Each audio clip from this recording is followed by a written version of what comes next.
அனைவருக்கும் வணக்கம். College TRB TNSET exam மைட்டடாக லீனியர் அல்ஜிப்ராலேருந்து ஒரு இம்பார்ட்டன்ட் ப்ராப்ளம் பார்க்க போகிறோம். ப்ராப்ளம்ன்றதை பார்த்துடலாம். இந்த ப்ராப்ளம் பார்த்திங்கன்னா சிஎஸ்ஐஆர் எக்ஸாமில் கேட்ட ஒரு one of the problem. So ப்ராப்ளம்ன்றதை பார்த்துடலாம். If A equal to 3 - 2 2 - 1 then A power 20 equals option A 41 40 -40 -39, option B 40 -40 40 -39, option C 41 -40 -40 -39, option D 41 40 40 -39. So ஏன்றது ஒரு 2/2 மேட்ரிக்ஸ் கொடுத்துட்டாங்க. ஒரு சென்ட்ரிஸ் வந்து 3 - 2 2 - 1. அப்போ ஏ பவர் 20ன்றதை கொஷினாக கேட்குறாங்க. ஓகே, அப்போ ஏவை 20 டைம்ஸ்க்கு ப்ராடக்ட் பண்ணிங்கன்னா வர ரிசல்டன்ட் மேட்ரிசஸ் என்னவாக இருக்கும் அப்படின்றதான் இங்கே கொஸ்டினாக கேட்டிருக்காங்க. ஸோ இந்த கொஷினை அப்ரோச் பண்ணுறது ஒரு சிம்பிள் ஐடியா இருக்குது.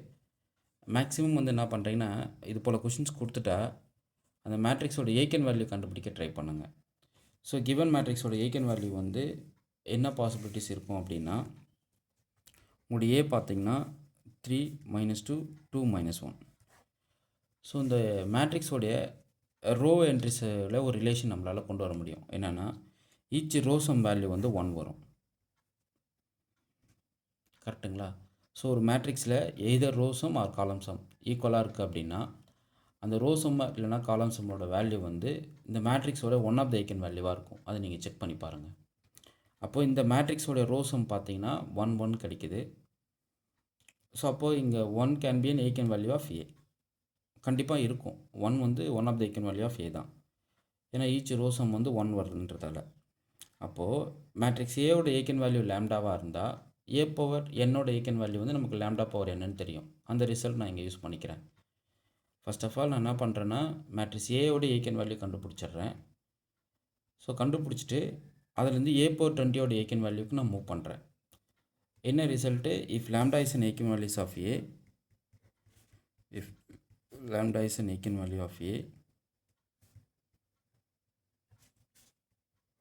அப்படின்னா then lambda power n is an eigenvalue of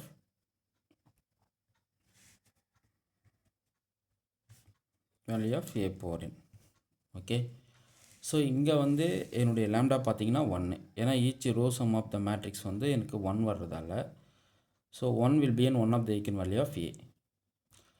so அப்போது எனக்கு ஏ பவர் 20யோட ஏகன் வேல்யூ கண்டிப்பாக நான் ஜட்ஜ் பண்ண முடியும்னா 1ன்னு டிசைட் பண்ண முடியும். கரெக்டுங்களா? அப்போது எந்த மேட்ரிக்ஸோடைய ஏகன் வேல்யூ 1 வரும் அப்படின்றதுக்கு பார்க்கணும். அப்போது எந்த மேட்ரிக்ஸோட ரோ சம் வந்து 1 வருதுன்னு பாருங்கள். அதுதான் ஏ பவர் 20யாக இருக்கும். புரியுதுங்களா? இந்த மேட்ரிக்ஸோட ரோ சம் 1 வருதா? வரல. இந்த மேட்ரிக்ஸோட ரோ சம் 1 வருது. இதுக்கு 1 வரல. ஈச் ரோ சம் பார்க்கணும். இது வந்து 1, இது வந்து -79 வரும். இது வந்து 81 வரும். ஸோ அப்போது உங்களுக்கு இது கிடையாது. அப்போது each row sum of the matrix பார்த்தீங்கன்னா பி தான் சாட்டிஸ்ஃபை பண்ணுது 1 வருதுன்றது. அப்போ இந்த மேட்ரிக்ஸோட ஏகன் வேல்யூ 1 வரும், கண்டிப்பாக வரும். ஸோ இங்கே என்ன ரிசல்ட் யூஸ் பண்ணியிருக்கேன் பாருங்கள். ஒரு மேட்ரிக்ஸ்க்கு either row sum or column sum இதை நம்ம ஆட் பண்ணோம்னா வர ரிசல்டன்ட் வேல்யூ ஈக்குவலாக இருக்குது அப்படின்னா அந்த வேல்யூ வந்து one of the eigen value of ஏவாக இருக்கும். ஸோ இது போல் கொஷின் வந்து சிம்பிளாக தான் கேட்பாங்க. நீங்கள் வந்து இது போல் ப்ராப்பர்ட்டி உள்ளே வருதான்னு பார்த்து நீங்கள் ஈஸியாக யூஸ் பண்ண கற்றுக்கணும். நீங்கள் டேரெக்டாக அந்த மேட்ரிக்ஸை வந்து 20 டைம்ஸ் கிட்ட மல்டிபிள் பண்ணிட்டு இருந்தோம்னா நம்மளால் இது ரீச் பண்ண முடியாது. ஓகேங்களா? ஸோ இது போல் ஒரு சில ஷார்ட்கட்லாம் தெரிஞ்சு வச்சுக்கோங்க. உங்களுக்கு இந்த வீடியோ பிடிச்சிருந்துச்சின்னா லைக் பண்ணுங்கள், கமெண்ட் பண்ணுங்கள், உங்கள் ஃப்ரெண்ட்ஸுக்கு ஷேர் பண்ணுங்கள். இது போல் ரெகுலராக வீடியோஸ் அப்லோட் பண்ணுவேன். உங்கள் பெல் ஐக்கானை ப்ரெஸ் பண்ணி வச்சுக்கிங்க. உங்கள் சேனலுக்கு நான் கொடுக்குற வீடியோஸ் வந்து ரெகுலராக அப்டேட் பண்ணிகிட்டே இருக்கும். உங்களுக்கு டெஸ்ட் பேட்ச் ஸ்டடி மெட்டீரியல் வேணும்னா இந்த நம்பருக்கு கான்டாக்ட் பண்ணி நீங்கள் ஜாயின் பண்ணிக்கலாம். தேங்க்யூ.